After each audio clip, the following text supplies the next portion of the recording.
Thank you, Joe. All right, 4th of July just around the corner. Joe Joy saying we're going to have great weather.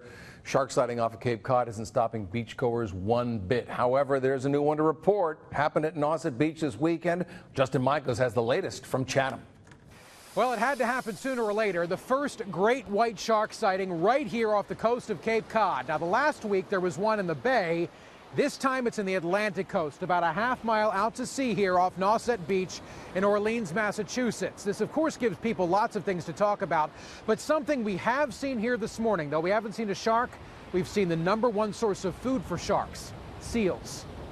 When I was a kid, you never saw them.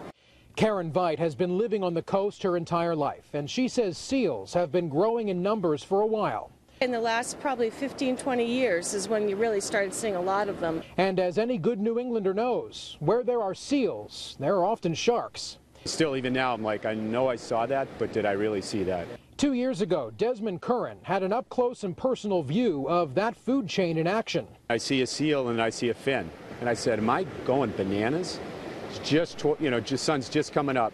Then I see literally 10 seconds of commotion, and that was it. Something Curran won't soon forget. And that brings us to this.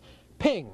This 14-foot great white shark now carries the distinction of being the first one seen off the Atlantic coast of Cape Cod this year. Sharks do live in the ocean, so when you go out in the ocean, you take that chance of sharing the same water as a shark. Shark spotter Cynthia Wygren is with Atlantic White Shark Conservancy, and she captured these pictures of Ping in her natural habitat. And Wygren says sharks are nothing to be concerned about, but it's probably still a good idea for you to pay attention. I think here the biggest thing is to really pay attention to the signs, to listen to the lifeguards. And for these beach regulars, a 14-foot great white, well, that's nothing to be afraid of. Is it a concern of yours? No, because I think there's a better chance of me crashing on the way home today. I think it's a hysterical thing. I think that, they belong out there and we're not swimming out there.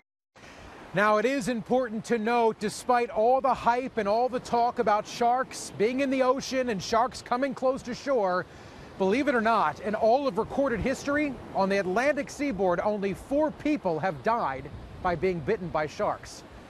From Nauset Beach in Orleans, Massachusetts, I'm Justin Michaels, NECN. So how's the shark population?